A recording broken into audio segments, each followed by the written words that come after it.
So good afternoon and welcome to the continuation of our Wednesdays at the Center series on John Hope Franklin and global anti-racism. Today's presentation is titled The Young Lords, A Radical History, and features Dr. Johanna Fernández, who is an assistant professor of history at Baruch College of the City University of New York. Ayanna Legros who is completing a doctorate in the Department of History at Duke, and Dr. Cecilia Márquez, who is the assistant professor of history at Duke. We will have a question and answer after the discussion, but please feel free to share your questions or comments in the chat as you have them. Oh, I'm so sorry, you're the associate professor of history. My apologies.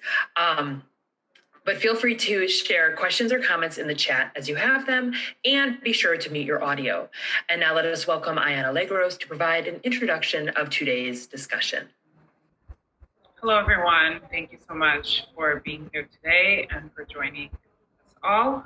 It's been a real pleasure to think through and organize this event. This is Johanna Fernández's book, and so if you have not gotten your copy at the regulator, you should do that after the talk. They're doing pickups and also deliveries. It's a really excellent text. I was really drawn to this work. Actually, I met Professor Fernández back in 2016, 17. Actually, no, spring of 2016, on a panel about Black Lives Matter and its iterations in Latin America. And we thought about the ways in which hashtags and social media were impacting the ways in which people were thinking through Latin American and also US politics.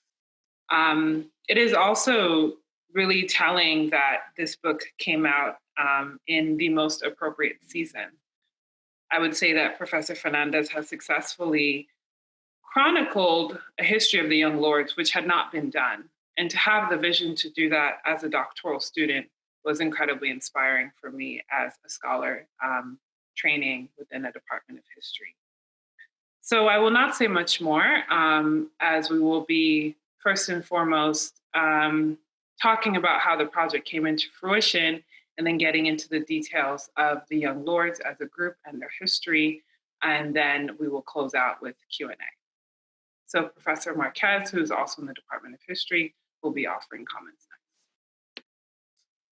Hi, good morning or good afternoon, everyone. It's so exciting to be here with you all. And I also have my beautiful oh, you can't see it because of the background. Dang it. Well, it's beautiful. You should Google it. Anyway, the cover is beautiful. And I'm so excited to get to talk about this book with you all. As Ayanna mentioned, this is it's a sort of a singular text in the discussion of the Young Lords. And I know we're all actively reorganizing our syllabi to make room for it because there just hasn't been anything like this to date. And I'm so excited. So I'm just going to ask a couple kind of introductory questions for those who maybe haven't read the text for you, Professor Fernández. So maybe you could start by telling us about how you came to the work, and I'd be especially interested in hearing a little more about the Handshoe files and the kind of controversy, the kind of amazing heroics you had to do to get to your sources, basically. So thank you so very much for the invitation. I'd like to especially thank Ayanna Legros, who has been after me for some time, trying to get me on email and text and social media. And I really appreciate the invitation because we don't often talk about these issues in the South. In the South, race is understood in these polarities. White Americans and the descendants of slaves in North America. We don't think about Blackness in the Caribbean and in Latin America. And this is part of what the story of the Young Lords is about. So how did I explore, or how did I find the Young Lords? I found the Young Lords in college when Brown University, where I studied, hired the first Latino studies professor. And the Young Lords are the Puerto Rican counterpart of the Black Panther Party. They are a product of the 60s. And even though they were self-proclaimed Puerto Rican revolutionary nationalists, and we can talk about what that means later, they were a profoundly multi-ethnic organization. 30% of the organization was composed of Black Americans, but also other non-Puerto Rican Latinos from Mexico, the Dominican Republic, Colombia, Cuba, all second generation folks living in New York, the children of migration. So that's the experience that defines the Young Lords. And of course, like the Black Panther Party, they were responding to the conditions produced in the cities after World War II, deindustrialization, and what we now know as the urban crisis. The production of permanent unemployment in the cities, deteriorating housing, police brutality, horrific healthcare, all of the issues that still confront us today. The Young Lords occupied a hospital in the Bronx to dramatize conditions of health, horrific conditions of health in the South Bronx, the poorest district in the country. And that's not far from where I grew up. In fact, we went to Lincoln Hospital. And I never had any idea growing up that these young revolutionaries existed. And so when I found out about them in a Latino studies class at Brown, I was flabbergasted, angered, exhilarated. And later, when I decided to go to graduate school, I decided to write a dissertation on the organization, one of the least yet most successful militant organizations of the period. And we'll talk about why that is. So the Young Lords are part of what we know as the New Left, the generation of activists and radicals of the 1960s who transformed the relationship between Black people and people of color and white people in America. So the New Left is significant because it changed the relationship between people of color and white people. It challenged U.S. foreign policy unequivocally as a result of its activism against the Vietnam War. And the New Left also transformed the country's understanding of gender and sexuality. And essentially those were the component parts of the cultural revolution that in many ways civilized American society in the 1960s. So the Handschuh Files. And you're seeing the photographs here, right?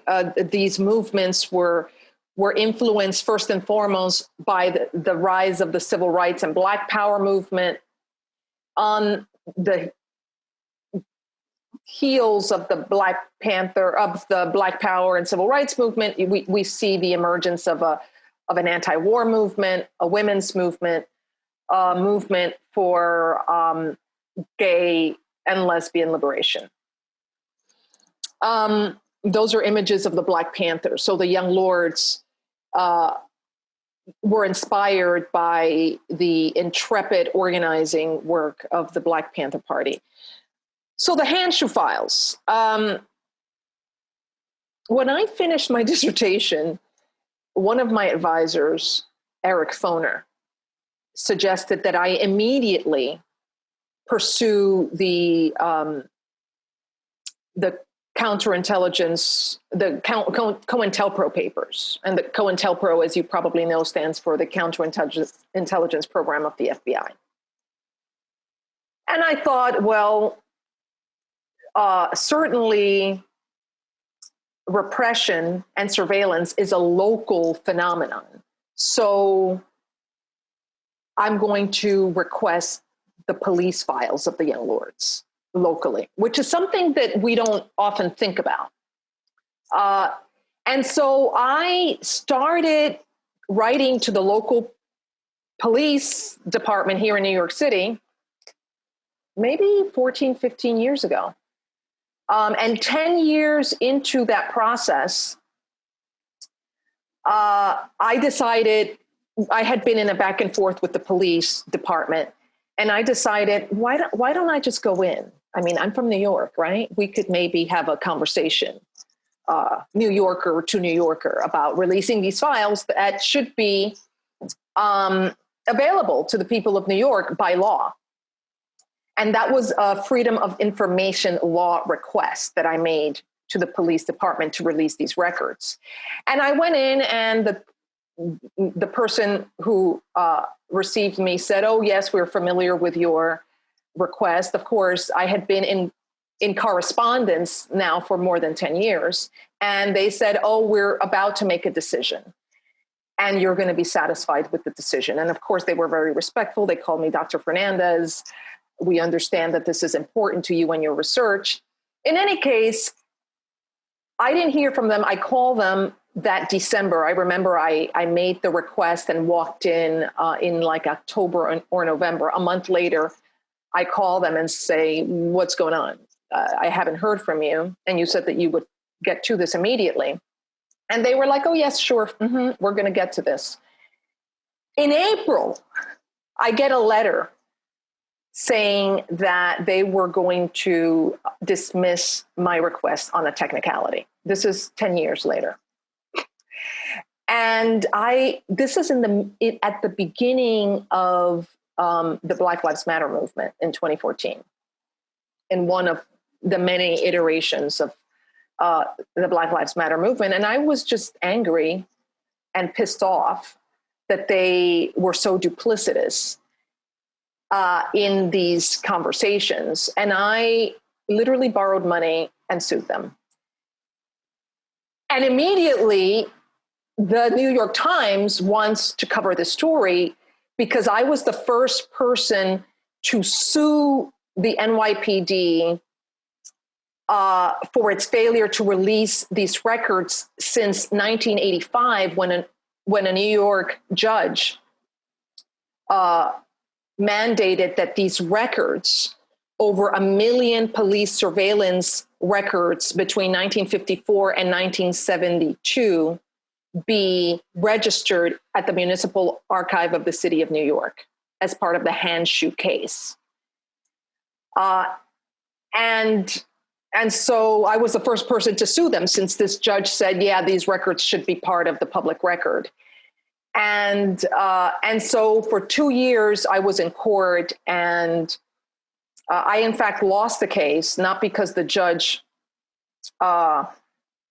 didn't want the records released, but because the police said that they couldn't find them and that they had looked for them everywhere. In any case, it's a long story. We probably don't have time to get into this, but essentially when we left the courtroom, after the judge said, "I've tried everything," the police swear that they've looked for them everywhere. And in fact, I had them take photographs of all of the places where they looked for them, and they say that they don't exist. What can I do? I'm going to have to dismiss the case.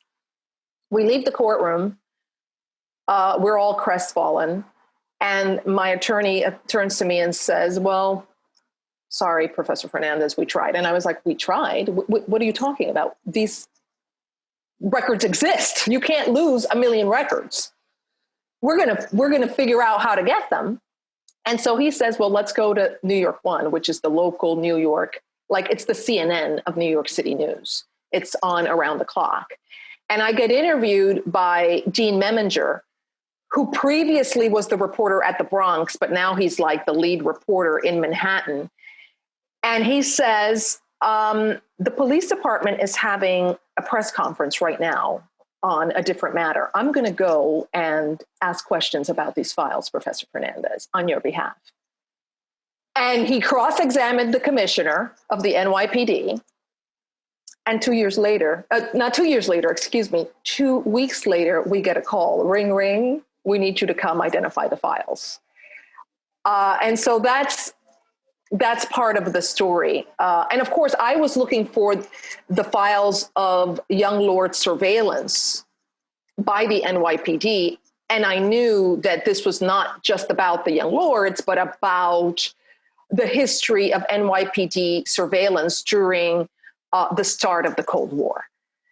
And so those records are now available to New Yorkers at the Municipal Archive of the City of New York and to historians and scholars. Long story. No, but a really fascinating one. And I think it gets to what is so powerful about this book, which is the incredible archive that you've constructed. Before we move on to some more questions about the particularities of the Young Lords, could you just give us a kind of overview of some of the biggest successes that the Young Lords had, some of the big moments in their history for people who may not be as well acquainted with the group?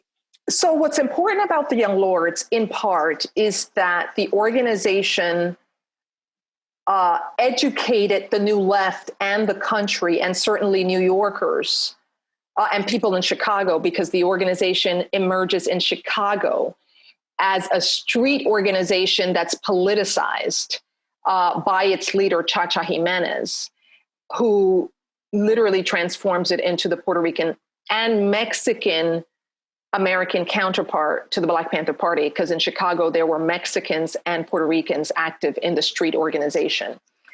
Part of what the organization does is that it educates the New Left and the country about the United States quiet imperial project in Puerto Rico.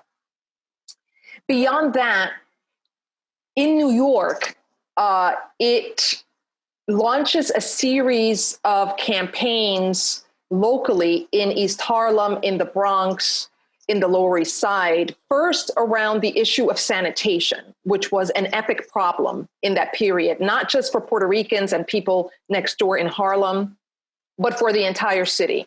There was garbage all over the place, and part of what the Young Lords argued was that this is a metaphor, the fact that our neighborhoods are so dirty and that we don't get the city services we pay for in taxes is a metaphor for how people of color, Puerto Ricans and Black Americans, are perceived in this society as garbage. And we're going to stand up and fight. And so they literally gathered the garbage in the neighborhood and blocked traffic with it daily. Over the course of a summer, daily. These were known as garbage dumping protests that made the New York Times, made it into the mayoral election that year, that fall, in fact. And they blocked traffic for literally in a major artery in the city for 30 blocks on end. They got the community involved, literally burning garbage that was bulk. It was bulk trash that we don't think about today because in many ways cities have resolved the problem of sanitation. In any case, they won better sanitation services in their neighborhoods and across the city. They also identified lead poisoning as a problem, and they came together with doctors, medical technicians, and hospital workers. They went door to door testing children for lead poisoning and discovered that 30% of the children they tested were lead positive. And as you probably know, lead is a neurotoxin that produces permanent brain damage. They occupied the city's Department of Health and muckraked around this issue, but also conducted daily press conferences exposing the city for its inaction. And in 1974, this is the work they did in 1969 and 70. And in 1974, the Journal of Public Health identified the militancy of the Young Lords and their activism as responsible for pressuring the city to pass the first anti-lead poisoning legislation and the formation of the Bureau of Lead Poisoning.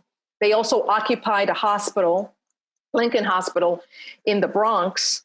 And their objective was to build socialism at Lincoln and to create a system of healthcare organized around, not around profit, but around health and preventative medicine. And they also went door to door with doctors and medical technicians and hospital workers. And they got the city to finally build a new hospital that they promised 10 years earlier. But most importantly, they drafted the first known patient Bill of Rights, which exposed healthcare for profit. It also exposed medical discrimination. And essentially, it argued that patients have the right to know what their condition is and how they're going to be treated, like what medications are going to be prescribed to them, and that patients have the right to be partners in their care with doctors. This is something that we take for granted today, but it emerges, these rights of the patient, which also include translation, by the way, for non-English speaking patients. These things that we take for granted today were the product of struggle.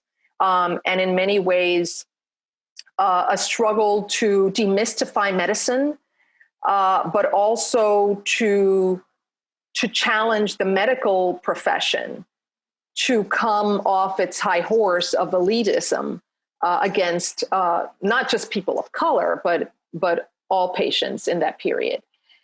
And there were quite a number of other campaigns they launched that turned them into a very popular, creative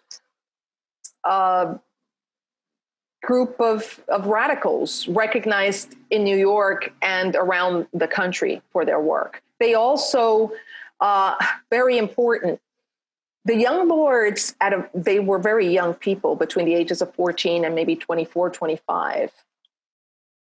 They theorized race ideology and racism as it emerged in Latin America. And they did this in their meetings, and they wrote about the blanqueamiento movement in Latin America and what racism looked like under Spanish colonial rule, as opposed to the kind of racism that emerges in North America under British rule. So they did that very important theoretical and historical work that today is very is popular in the academy, right? This conversation about Afro-Latinidad and what it means to be Afro-Latino, those are issues that the young lords dealt with in the streets organically, wrote about in their newspapers, had political meetings about in the community. One of the important things about the young lords is that a disproportionate number of members were Afro-Puerto Ricans and Afro-Latinos. And that's part of the reason why they were so attractive as an organization, to African Americans living in East Harlem, which was a Puerto Rican neighborhood at the time. So they made common cause with the Black Power movement and with Black Americans, and argued that Puerto Ricans and other migrants from Latin America shared a history of colonialism with Black Americans, but also shared class interests. And on that basis, they built the movement. That's Cha-Cha Jimenez, by the way. The man in the center here is Cha-Cha Jimenez, the leader of the street organization, the gang that was transformed into a political group, in part with the help of Fred Hampton, the chairman of the Chicago chapter of the Black Panther Party. And you might, if you move forward or back, you'll see here, there's a meeting of the Rainbow Coalition. This is Cha-Cha. This is Pablo Guzman of the New York Young Lords. This is Fred Hampton. This is Fee Ortiz. All of these guys here are are Young Lords. There are 5 Young Lords, Fred Hampton, and a member of the Young Patriots. Actually, that's SDS. But the Young Patriots, who were poor whites from Appalachia, these groups together form part of the Rainbow Coalition, initiated by Fred Hampton, which argued that these groups should come together on the basis of a shared class interest.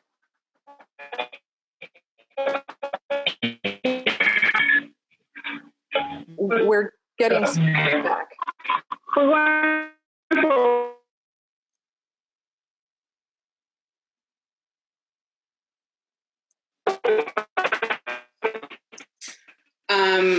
Ayanna, do you want to take the next question about the Young Lords and the Black radical tradition?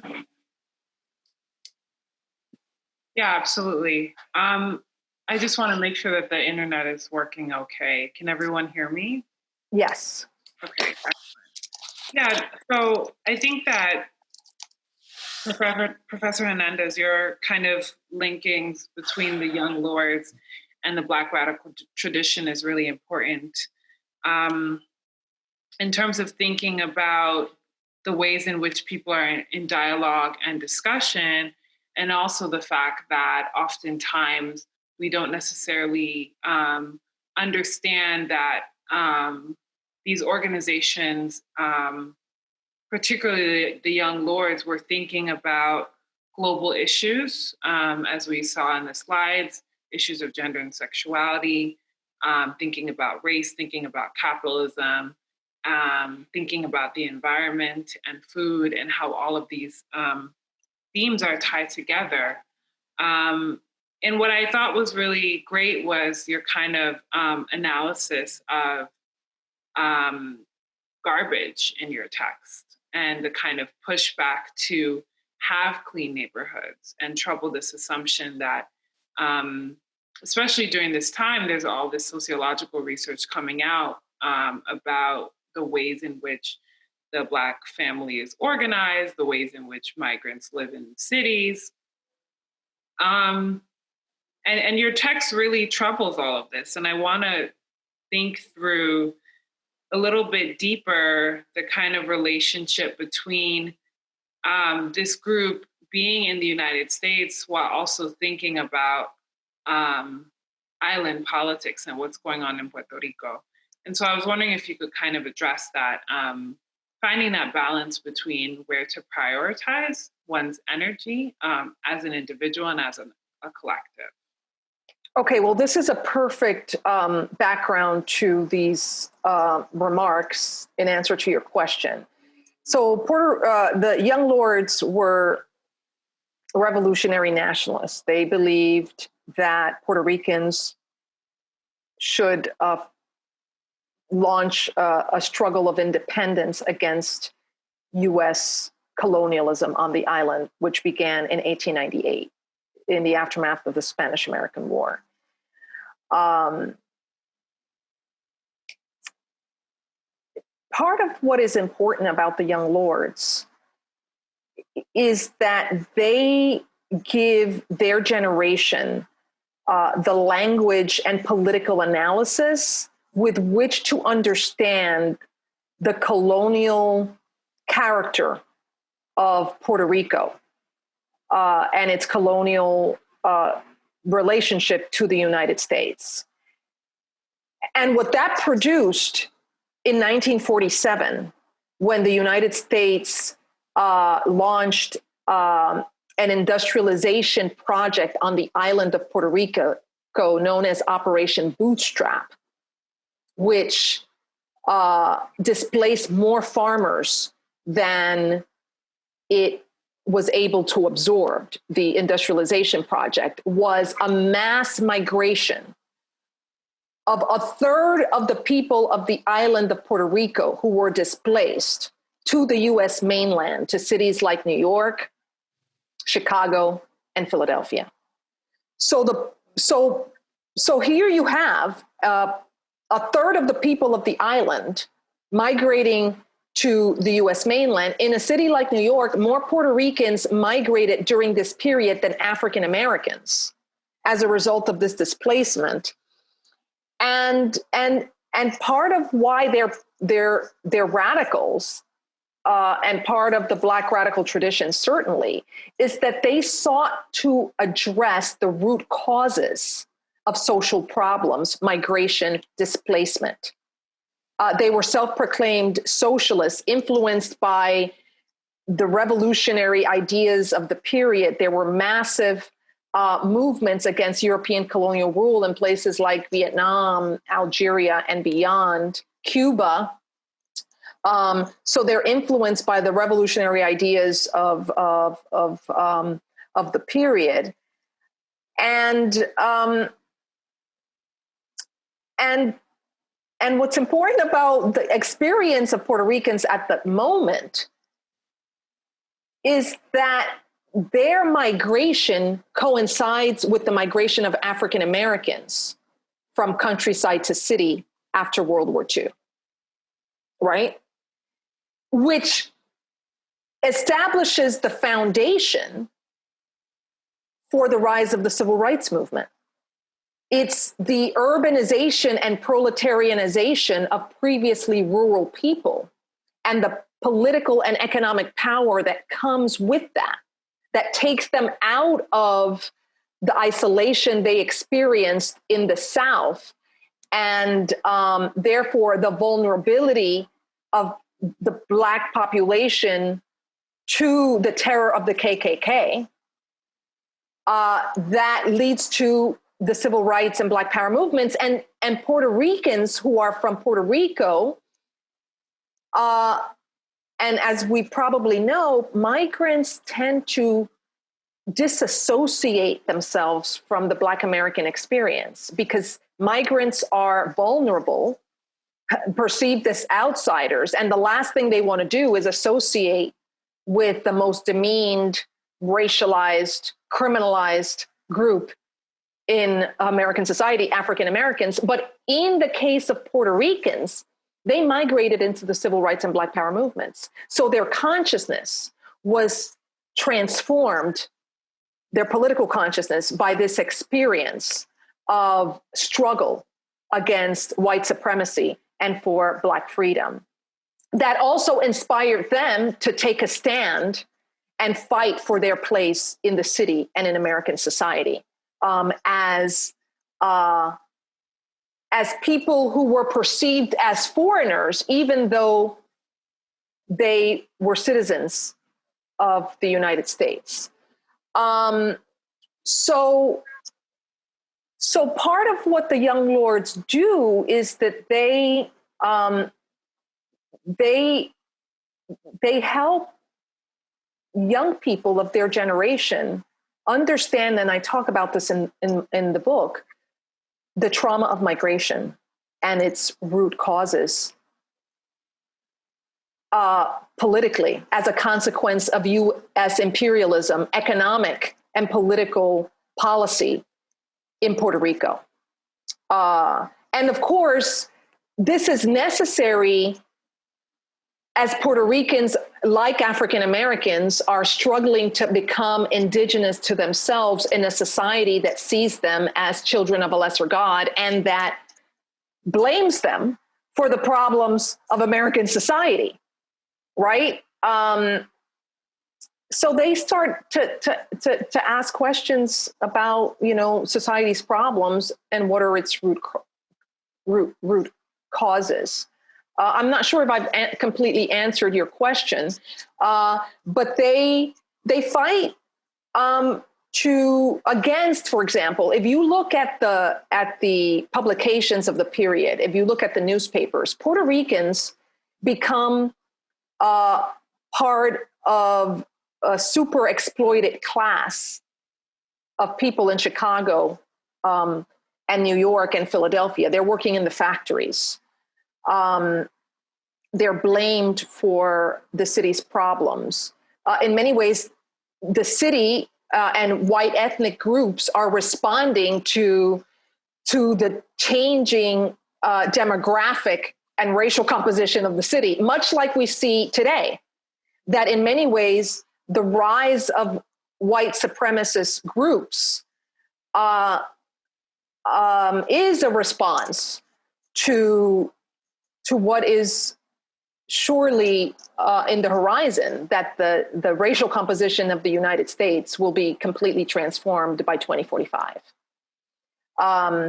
So the same situation is happening in New York after World War II. Black Americans and Puerto Ricans are, for example, becoming the majority population in the public schools. And there's a backlash to that's experienced in the schools. And I talk about that in the book. But where I was going is here. If you look at the literature and the newspaper coverage of Puerto Ricans in the city, it sounds a lot like the language that Trump has used to talk about Mexicans. Literally, Puerto Ricans were talked about as bad hombres, immersed in lives of crime. And this was part of the sociological understandings of the urban crisis that you referred to, Ayanna, previously. What is the term that was used to explain the condition of Black Americans and other people of color, Puerto Ricans in the city? The culture of poverty. The culture of poverty analysis of why there were problems in urban space. So part of what the Young Lords do is that they bring Puerto Ricans out of the shadows. They challenge the perception of Puerto Ricans literally as bad hombres through their intrepid militancy and articulate analysis of the urban crisis and the condition of poverty under which Black Americans and Puerto Ricans live in the city. And they say the problem is not the culture of people in urban centers. The problem is structural. It's deindustrialization. We tend to think of deindustrialization today as a problem affecting white working class counties across the country. But before it hit white workers, deindustrialization eviscerated whole sectors of communities of color in the cities. In fact, deindustrialization begins after World War II and produces permanent unemployment in cities like New York and Chicago and Detroit. And the Young Lords and the Black Panthers, they are responding and attempting to analyze this development, which is very new. In fact, the Bureau of Lead Poisoning identifies this new development that young people between the ages of 16 and 29 are permanently out of the labor market because they've been looking for jobs for a year and are unable to find them. And so they identify this permanent unemployment, and the Young Lords and the Black Panthers identify the Lump and Proletariat in response to these conditions. And that's the term that Marx uses to identify a class of people who are outside of the traditional labor market, who are engaging in marginal activities as a means of survival. Criminal elements, people who are out of the labor market. And so this is that class of permanent unemployed people. And the Young Lords and the Black Panthers say, oh, this is the most revolutionary class in society. It actually is a departure from the traditional Marxist analysis, which identifies the working class as the most revolutionary class in society because of its production capacity, because it produces the wealth of society. In any case, part of what we see, and I argue, is that the Young Lords and the Black Panthers are responding to the urban crisis and groping for a political and economic analysis of what's going on in the city. And so they present this analysis in their forums, in their newspapers, in their press conferences, because the Black Panthers were known for their press conferences, which they had almost daily. And that challenges the perception of Puerto Ricans in the city. And I'll just, before I move forward, or before I let you ask your next question, I think it's important to think about the 60s in relationship to what we see happening today. When you have militant action, when people take over hospitals, sit in at the Department of Health, burn garbage in the streets, those are dramatic actions that force a public conversation in the newspapers, in the public square, that shifts the attention from the propaganda that has previously attempted to explain social problems, and that propaganda is replaced by the analyses of these militant actors, as we're seeing today.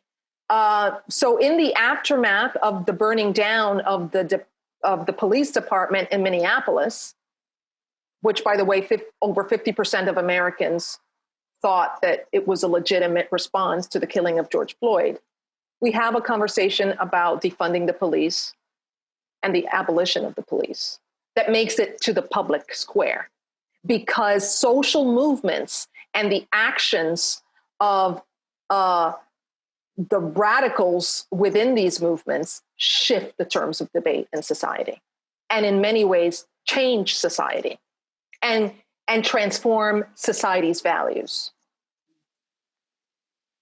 Yeah, this is really great to think about. And I think what I was kind of seeking further knowledge about was the ways in which, and I think you argue this also in your book. I mean, for me, your book does a lot of things, but you demonstrate how the Young Lords are impacting what's going on in New York City, and also thinking about a kind of politics in Puerto Rico too. And there's commentary going on in both spaces. Right. Okay. So very quickly, before you finish the next part of your question, so part of what the Young Lords do, and this is not particular to the Young Lords, the Black Panthers and other radicals of the period, SNCC, the Student Nonviolent Coordinating Committee, is connecting with the struggle in Vietnam, and identifying the war as a colonial war driven by U.S. Imperial power in Asia. And what they do, the Young Lords, is that they name all of their campaigns, the garbage, the lead, the Lincoln Hospital campaigns, they call them offensives. The garbage offensive, the lead offensive, the Lincoln offensive, in deference to the Tet Offensive of the Vietnamese in 1968, which was the most dramatic military operation of the decade, launched by the Vietnamese when they decided to attack American military forces, not in the jungle, but in the city in 1968. And the Tet Offensive essentially is a turning point in the Vietnam War. So part of what these radicals are doing in the 60s is that they're making common cause with international movements against colonial rule. And they're connecting local struggle with international crises, war, and politics, and arguing that social problems are not local or domestic in scope, that they're in fact international and are part of a global system of capitalism and colonial rule with tentacles in our communities. the same oppression, they argued, that Puerto Ricans and Black Americans suffer at the hands of police and in terms of exploitation in the workplace or unemployment or displacement is connected to the struggle of the Vietnamese for land and control of their lives. And eventually, the young lords moved to Puerto Rico to fight for Puerto Rican independence on the island. They attempt to keep their activism alive here in New York and in Chicago and in Philadelphia, because they spread along the northeastern corridor. But they were not able to. There were problems with that project. By the way, this woman is Denise Oliver, who's African American. She's Black American, and she was the first woman elected to the leadership body of the organization. Part of what I argue in my book is that the Young Lords and the Black Panthers are important in part because they popularized socialist politics organically among working class people in poor neighborhoods in Philadelphia, Chicago, New York, where they were active.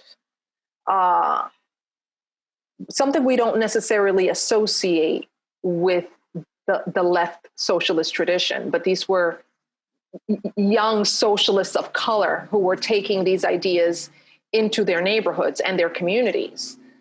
But they also, I argue that they're among the most important, if not the most important and successful organization of the New Left, because in many ways they realized the dream of someone like Martin Luther King, of building an organization that was profoundly multi-ethnic, right? With Puerto Ricans, African Americans, Colombians, Panamanians, Mexicans, fighting against inequality and for freedom domestically and internationally, and also making common cause with white radicals, but making an argument that poor and working class white Americans need to be part of the struggle, because their best interests in terms of class and ultimately freedom is central in the struggle for human liberation. And this is one of the posters of the organization, the health, food, housing, and education, the AK-47, that's what I was thinking. The AK-47 in this period is the symbol of the struggle against against colonization and for national liberation. And so that's the symbolism that they're using, that the international struggle against European colonial rule is also a struggle for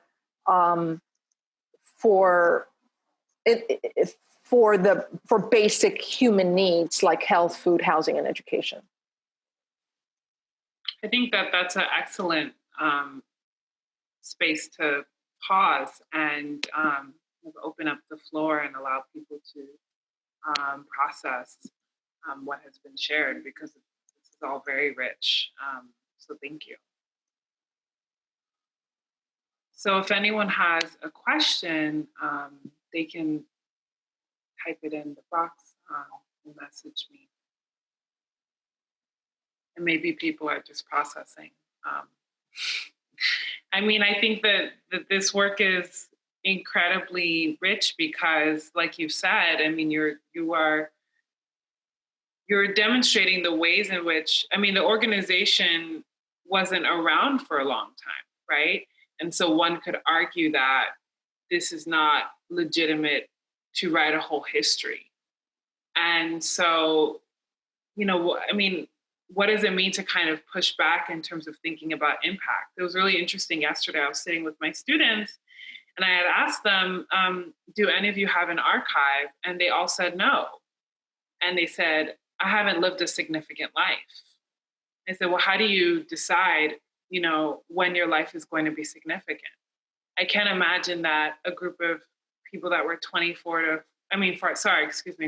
to 24 immediately perceived that, their lives were going to be significant. And if they did, maybe it took time for them to process. I know someone like Felipe Luciano is still around and speaking a lot about the period and his work at that time and is making connections. But I can also imagine that over the years, members have shifted their thoughts and ideas about what they did. And so I think that your work is really critical in that you demonstrate that even if a group is around for even less than a decade, that doesn't matter. That story is still worthy of being told. So what did you want to respond to that? Yes, very quickly. And I can stay a little longer if we go over, but I think it's important to answer this question because it was a question that was posed to me during the review process of the book for publication.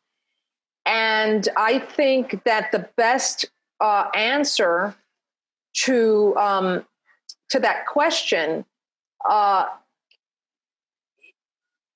is encapsulated in a quote by the brilliant quote of the Russian revolutionary Vladimir Lenin, when he wrote about the Russian Revolution, quote, "There are decades when nothing happens. There are weeks when decades happen." Ultimately, history is the study of change over time. And what is significant about the Young Lords is not the duration of the organization, but the kind of change and transformation it produced as a result of its activism. And what's important about the Young Lords is that it emerges at the height of radicalization in 1969, when 2 million students polled in the United States say that they believe in the importance of building a revolutionary party.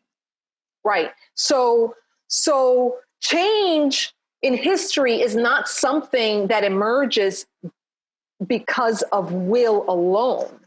There are social and economic and demographic forces coalescing that, with the militant actions of actors, push history forward very quickly. Yeah. The Black Lives Matter movement hasn't been around for long. Actually, now it's been around for a minute, but it made its splash. It actually has changed the way we live, and it's changed discourse. It's forced the United States to reevaluate the role of the police in society. White supremacy was a term that was impolitic to utter in the university, in public discourse, and now it's part of common parlance. Last night during the debates, the Biden used the term dog whistle, and there was a conversation about defunding the police. These are terms that we never imagined would be uttered in a debate just 4 years ago, right? Yeah, I think that that's fascinating. So we have 3 questions that have been posed. So I'm going to combine them because I think they're all related in some way. So the first one is a question about, what else? I kind of interpret it as, what else is kind of in this NYPD surveillance record? Okay, so these are 1 million records, including the NYPD surveillance of Malcolm X. What I discovered, and I haven't been able to really dig into the files as I would have wanted to. I got them pretty late in the process of writing this book. And by the way, the papers of the Young Lords were purged by the police because the police are vindictive, and I sued them. And I know that they were purged because there's a record of documents that are not there, and they exist for the Black Panthers and not the Young Lords. It's just, yeah. So there were some records there, an incredibly rich record of surveillance of the Black Panthers and other groups, the occupation of students, of buildings by Columbia students in 1968. Everything you can imagine, but the NYPD wasn't surveilling social movements. They were surveilling everyone under the sun, including the old lady next door. So it gives you a sense of the craze of surveillance produced by the Cold War. But what's fascinating is that in many ways, the NYPD became the archive of the social movements because they gathered all of the literature and posters and visual materials of the actors of that era. There's plenty of surveillance of Martin Luther King coming to the city and all of the folks who invited him to New York, and the flyers that were made and the information that was distributed. So it's a very, very rich archive of both surveillance, right? In many ways, I'm thinking just everything was gathered.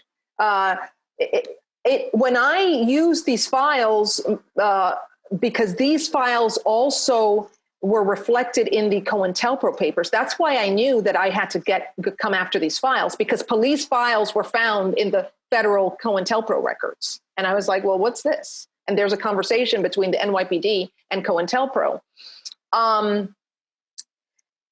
They documented events and activities that the Young Lords were involved in that I would not have known about from the public record. So it literally helped me construct a more precise timeline and roster of interventions and activities that I hadn't considered. So there's a lot there. I mean, there are 1 million files. This is my new project, by the way, the Handshoe records and local surveillance. And part of what I see is that this is like metadata. This is a lot of information that someone else was analyzing. The people on the ground, by the way, who were infiltrating these organizations were people of color. They were gathering information for others to analyze. So it's just a fascinating, it's a very, very rich arsenal of study. Yeah, that's an excellent answer. And I think that that's so great to hear, because I see someone had asked a question about, suggestion for documentaries. And I had watched a documentary about Malcolm X.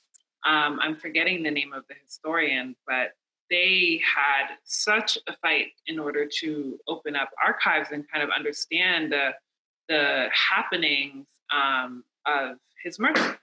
And so I think that what is really significant about your work is that other people are going to have access to so much material. So that film used the Handshoe files. I can imagine. Now that makes sense. That makes a lot of sense. So that's incredible. And I hope that you're receiving the credit, and I hope that future scholars really and filmmakers, our historians, anyone who engages with that work takes the time to acknowledge you, because I think that that's a really significant feat. And people are asking some Not questions. sure that that's necessarily the case, but that's that documentary had absolutely no female voices. There were no women interviewed. Right. Even though there's a long list of women who study, myself included, who teach and study the period and Black Power. Yeah, well, hopefully the people that are left on this call will make a note and share that. And this is a continuous struggle, thinking about, the work of Black women in the academy. And I also want to think about the two questions that were also asked about thinking through the contemporary moment, which I think you did an excellent job in addressing, in terms of thinking about Latinx movements and socialism, and also the question of diaspora. I've seen Afro-Latinidad, and I would say, generally speaking, the theme of solidarity.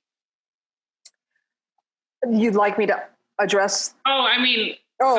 These are things that have been. I just want to say I'm seeing a few things. The films that are on the Young Lords that are amazing are El Pueblo Se Levanta, The People Rise Up, which is a documentary of the period, stunning aesthetically, produced by Third World Newsreel, with footage of the Young Lords in action during the period, but also a documentary produced by one of the leading women of the organization retrospectively, titled Pa'lante Siempre Pa'lante. And I've written that there. And someone just said, Ayanna, you're probably thinking of Manning Marable, if memory serves me correctly. In fact, I studied, Manning Marable was my advisor. And I worked at the Institute for Research in African American Studies at Columbia as a graduate student, which was the Ethnic Studies Institute unit, AFAM unit that he launched as when he was hired there in the 1990s. So yeah, he's the first person in my acknowledgments. And Manning encouraged, no one knew about the Young Lords then. He knew about the Young Lords in terms of my advisors, and he encouraged me to write my dissertation on the subject. How would you like for people to use your text in these times? Well, my text is, as you said, written for this moment. You probably remember that at the height of the COVID crisis in New York City, I mean, there's now a COVID crisis in the South and all over the place, but pre-existing conditions were almost racialized in public discourse. People said that, Black people and Latinos are more likely to die of COVID-19 because they're more likely to have pre-existing conditions. And that discourse suggested that somehow race as a biological category was tied to poor health.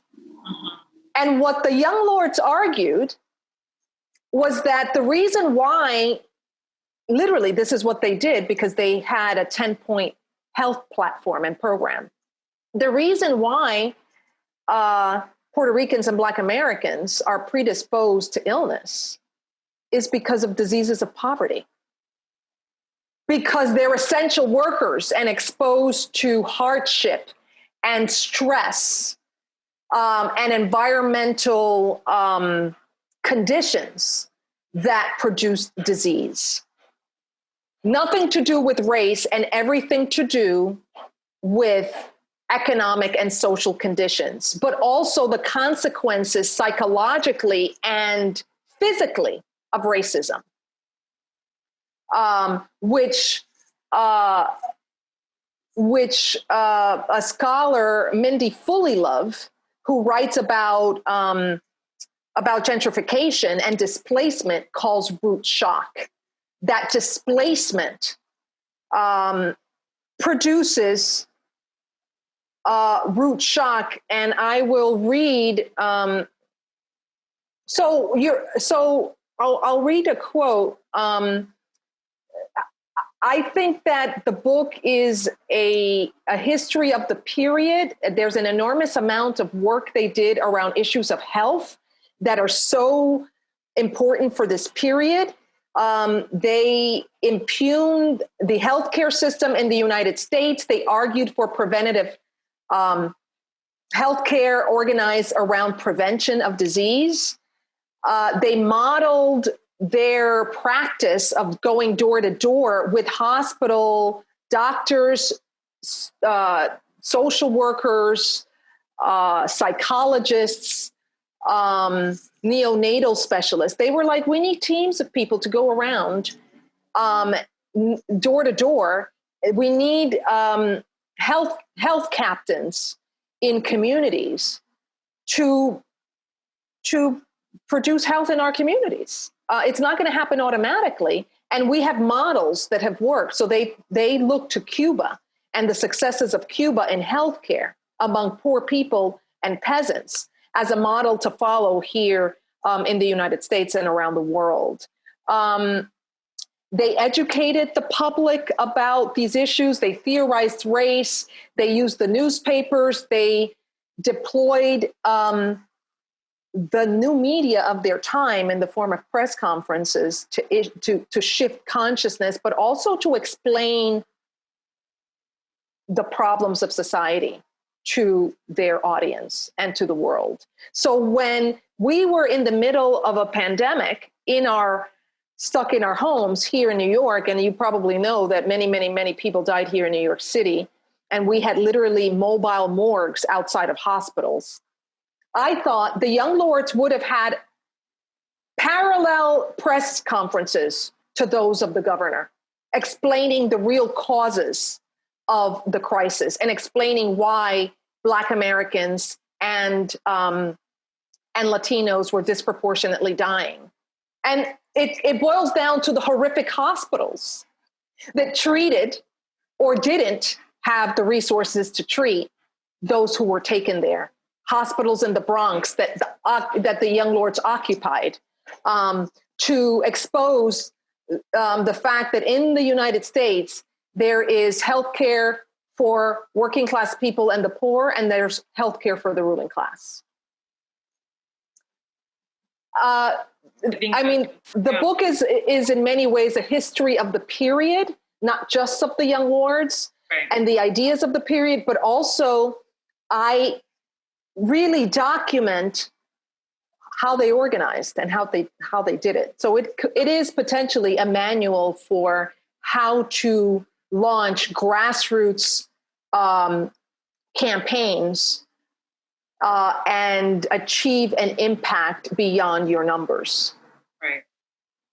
I would like to kind of close on this call because, well, first and foremost, I'm thinking about a lot of scholarship that has come out. I know Alondra Nelson has written about the Black Panther parties and their analysis of health, right? We tend to see militant groups as, we simplify them. And I think it's really important, how do we define militancy? Is it a question of dress? Is it a question of politics? And so it is militant to advocate for food. It is militant to advocate for the fact that young kids are being poisoned with lead in a system that is not acknowledging your full humanity. And so on that note, I mean, there are a couple of people that are really interested in the visual analysis and the dress. And I think maybe we can talk about what the role of clothing, hats, boots, pins plays, and in terms of thinking through one's politics. So I want to read the quote by Mindy Fullilove, because part of what the Young Lords and the Black Panthers were doing was explaining the conditions of the horrific conditions of health under which people lived. And Alondra Nelson did some of that work. But Mindy Fullilove says that root shock, which is displacement, and the people of this period, African Americans and Puerto Ricans and other migrants, Mexicans, were displaced, massively displaced, not just from their lands, but also in terms of gentrification and employment. Deindustrialization is a form of displacement. This is what she says. Root shock, quote, undermines trust, increases anxiety, destabilizes relationships, destroys social, emotional, and financial resources, and increases the risk of every kind of stress-related disease, from depression to heart attack.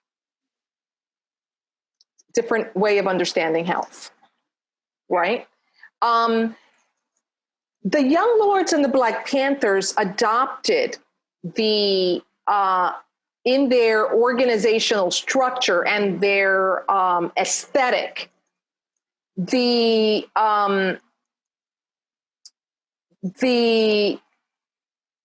symbols of armies, of people's armies that were fighting against colonial rule in places like Algeria, Cuba, and elsewhere. So the beret that the Black Panther Party popularized and that the Young Lords adopted, because they organized in the model presented by the Black Panther, was a nod to the Cuban Revolution, by the way.